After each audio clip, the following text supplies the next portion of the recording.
और नरेंद्र मोदी को जो कहते थे मोदी की गारंटी, मोदी सरकार, उनको स्पष्ट संदेश दे दिया कि 2024 में ना मोदी की गारंटी चलेगी ना मोदी सरकार चलेगी। अब देश का नेतृत्व कोई और करेगा। देश की जनता और देश के लोगों की यही चाहत है कि भारतीय जनता पार्टी के अंदर से भी स्वर उठेगा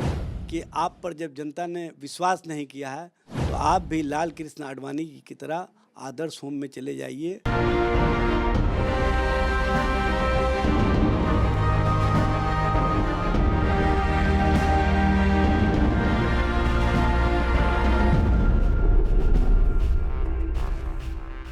नमस्कार, आप देख रहे कैपिटल टीवी बिहार। आपके साथ मैं हूं दिव्या। लोकसभा चुनाव की सभी सीटों के परिणाम जो है वो कल यानी कि 4 जून को सामने आ गए। इस परिणाम में जो सामने आए हैं परिणाम, उसमें एक बार फिर से एनडीए ने बढ़त बना ली है और एक तरीके से एनडीए ने परचम लहरा दिया है। वहीं अगर बिहार की 40 लोकसभा सीटों की बात करें तो 40 सीटों में जो 2 सीट है उस पर सबकी नजरें टिकी हुई थी। पहला पाटलिपुत्रा और दूसरा सारण। पाटलिपुत्रा पर मिशा भारती जो है मैदान में थी और कह सकते हैं कि मिशा भारती ने जो है बहुत अच्छे से यहाँ पर जनता को जो है एक तरीके से डील किया और बहुत अच्छे से यहाँ पर उसने जीत भी हासिल कर ली। लेकिन सारण लोकसभा सीट की बात करें तो यहाँ पर लालू यादव की छोटी बेटी जो है रोहिणी आचार्य, वो यहाँ से चुनावी मैदान में थी, लेकिन यहाँ पर वो जीत हासिल नहीं कर पाई। आज इस पूरे मुद्दे को लेकर हमारे साथ बातचीत करने के लिए आरजेडी के प्रदेश प्रवक्ता एजाज अहमद हमारे साथ जुड़े हुए हैं। तो सर, सबसे पहले आपका बहुत बहुत स्वागत है। बहुत धन्यवाद। तो सर, मैंने जिस तरीके से शुरुआत की कि बिहार की 2 सीटें पाटलिपुत्र और सारण जो है सब पर सबकी नजरें थी, क्योंकि यहाँ पर लालू यादव की दोनों तरफ बेटियां चुनावी मैदान में थी। तो पाटलिपुत्र पर तो चुनाव जीत गई, लेकिन सारण में ऐसा क्या कमी रह गया कि वहां से सीट जो है वो हासिल नहीं कर पाई आरजेडी? देखिए, सबसे पहले तो पाटलिपुत्र की जनता को मीसा भारती जी की जीत के लिए बधाई देता हूँ और सारण की जनता को भी मैं इस बात के लिए बधाई देता हूँ कि लोकतंत्र में और लोकतांत्रिक व्यवस्था में जो भाग लेकर के लोकतंत्र और लोकतांत्रिक प्रक्रिया को मजबूती प्रदान किया, इसके लिए सारण की जनता भी बधाई के पात्र है। आप सभी लोगों को पता है कि सारण के चुनाव के दिन किस तरह से भारतीय जनता पार्टी के उम्मीदवार के इशारे पर वहाँ पर रोहिणी आचार्य जी के साथ गाली गलौज की भाषा इस्तेमाल की गई थी, उनकी गाड़ी पर पथराव किया गया था। राष्ट्रीय जनता दल के समर्थकों की कहीं ना कहीं दूसरे दिन हत्या भी हुई थी और जिस तरह से भारतीय जनता पार्टी ने वहाँ पर रिगिंग किया वो स्पष्ट रूप से दिखा, ये बताने की आवश्यकता नहीं है। लेकिन उसके बावजूद भी जितनी मजबूती के साथ और जितने तरीके से रोहिणी आचार्य जी ने चुनाव लड़ा, जनता से जो कनेक्ट किया, जनता से जो संवाद किया और जनता के बीच जा कर के जो उन्होंने बताने का काम किया कि हम सारण के विकास के लिए, सारण को आगे बढ़ाने के लिए, लालू प्रसाद जी का जो सारण लोकसभा कहीं ना कहीं उनके लिए और उनके सोच के मुताबिक उसको आगे बढ़ाने का जो संकल्प है, उसको हम मजबूती प्रदान करने के लिए आपके बीच आए। और सबको पता है कि रोहिणी जी ने जो अपने पिता के प्रति कर्तव्यों का पालन किया और जिस तरह से उन्हें किडनी डोनेट करके लालू जी के साथ साथ उनके चाहने वाले करोड़ों समर्थकों को और कहीं ना कहीं जो सामाजिक न्याय पर विश्वास करने वाले लोग हैं,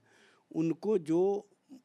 संकल्पित जो कार्यकर्ता थे, जो नेता थे, उनके मनोबल को बढ़ाने का काम किया और लालू जी को जो किडनी डोनेट करके उन्होंने उनके साथ और उनके प्रति जो नई ज़िंदगी को प्रदान की है, उसके लिए सभी लोग उनके साथ खड़े दिखाई दे। तो खड़े थे तो जीत क्यों नहीं पाई? देखिए, हार और जीत तो लोकतंत्र में लगा रहता है, लेकिन वो जनता का विश्वास जीतने में सफल रही। कुछ हज़ार वोटों से वो चुनाव मैदान में, हम उसको पराजय नहीं मानेंगे। कहीं ना कहीं जो भारतीय जनता पार्टी का चक्रव्यूह था, उस चक्रव्यूह को भेदने में सफल नहीं हो पाई। लेकिन मैं आपको विश्वास दिलाता हूं और सारण की जनता को भी विश्वास दिलाता हूं कि रोहिणी आचार्य जी जो समाज के और जो परिवार के साथ साथ कहीं ना कहीं सारण के प्रति और सारण के विकास के प्रति अपने संकल्पों को लेकर के आगे बढ़ती रही हैं, उसको वो हमेशा सारण की जनता के बीच रह करके मजबूती प्रदान करने का काम करेंगी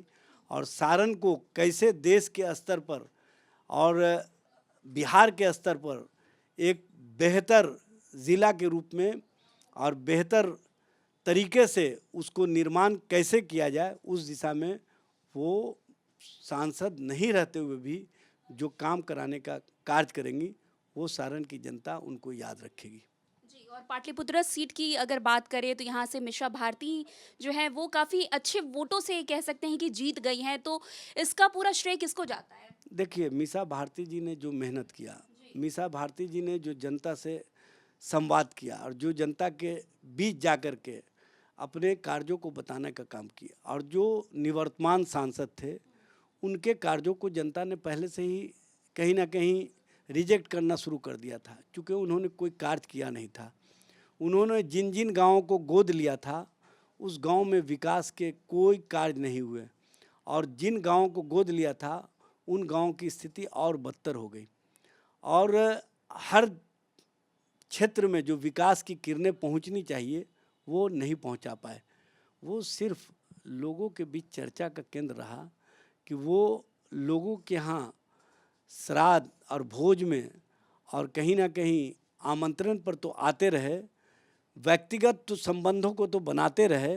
लेकिन उस क्षेत्र के उस इलाके के विकास को कभी आयाम नहीं दे सके। और कोई भी सांसद होता है नीति और निर्धारक होना चाहिए जो अपने कलम से उस क्षेत्र का सर्वांगीण विकास कर सके। वैसे सांसद को सब लोग चाहते हैं और वो सांसद सिर्फ और सिर्फ भोज खाने तक ही सीमित रहे, विकास की किरणें उस गांव तक नहीं पहुंचा पाए जिन गांवों में वो भोज खाने के लिए गए। इसीलिए जनता ने भी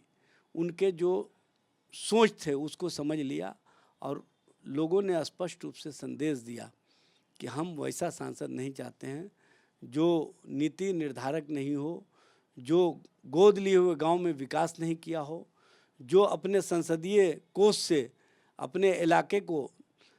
तरक्की के नए आयाम में नहीं जोड़ सका हो। वैसे सांसद के खिलाफ जो लोगों में गुस्सा था और 10 वर्षों के अंदर उन्होंने सिर्फ और सिर्फ यही काम किया, इसीलिए उस गुस्से का प्रकटीकरण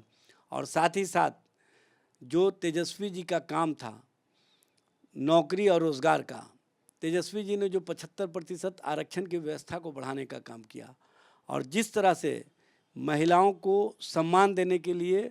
और महिलाओं के सम्मान देने के प्रति जो 24 जनवचन को हमने लागू करने की बात की उसको सभी लोगों ने सराहा और सभी लोग साथ खड़े दिखाई दिए। तेजस्वी जी, मीसा भारती जी, लालू जी और साथ ही साथ कार्यकर्ताओं का मेहनत और कहीं ना कहीं जो समाज के अंदर विकास की ललक थी उसके कारण मीसा भारती जी पाटलिपुत्र का प्रतिनिधित्व करने के लिए चुनी गई हैं। मैं पाटलिपुत्र की जनता को पुनः बधाई देना चाहता हूं, चूँकि मैं भी उसी क्षेत्र से आता हूं। वहीं आज अगर आज की बात करें तो आज जो सबसे ज़्यादा सुर्खियां में रहा चीज़ वो है नीतीश कुमार और तेजस्वी यादव की तस्वीरें। एक साथ दोनों एक ही फ्लाइट में बैठ करके दिल्ली के लिए रवाना हुए, तो क्या कुछ बड़ा होने की एक तरीके से कह सकते हैं कि अनुमान लगाया जा रहा है कि कुछ बड़ा हो सकता है बिहार की सियासत में? देखिए, बिहार नहीं बल्कि देश की तकदीर बनाने का सवाल है और देश की तकदीर को किस तरह से नरेंद्र मोदी ने अपने भाषणों के माध्यम से,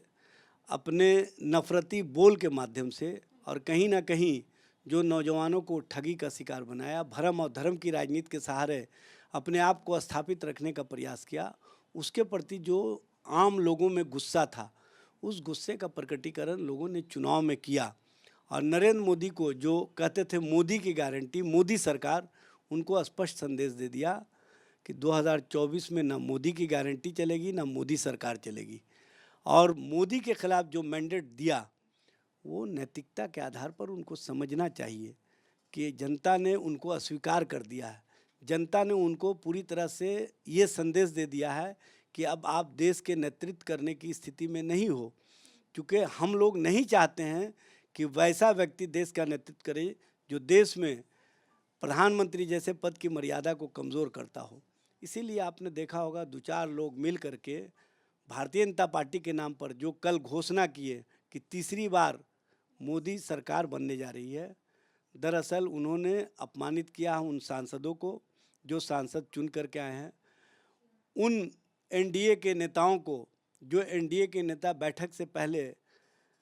चाहते थे कि फैसला हो कि जो मैंडेट है उसका सम्मान हो, लेकिन उसका भी इन्होंने ख्याल नहीं रखा। तो ये सारे मामले जब आज बैठक होंगे तो आप देखिएगा कि भारतीय जनता पार्टी के अंदर से भी स्वर उठेगा मोदी के नेतृत्व के बारे में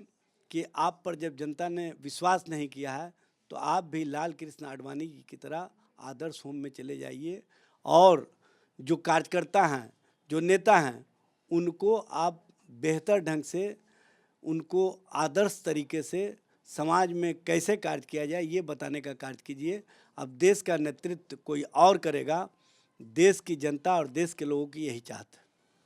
जी, ये थे हमारे साथ एजाज अहमद। इन्होंने साफ कह दिया है कि इस बार देश की जनता ने जो है ठान लिया है कि नरेंद्र मोदी जो हैं अगले प्रधानमंत्री, यानी कि इस बार जो है प्रधानमंत्री नहीं बनने वाले, और ये देश की जनता ने तय कर लिया है। तो फिलहाल इस खबर में बस इतना ही। अन्य खबरों के लिए हमारे साथ ऐसे आगे बने रहे और देखते रहिए। तब तक के लिए कैपिटल टीवी बिहार। धन्यवाद।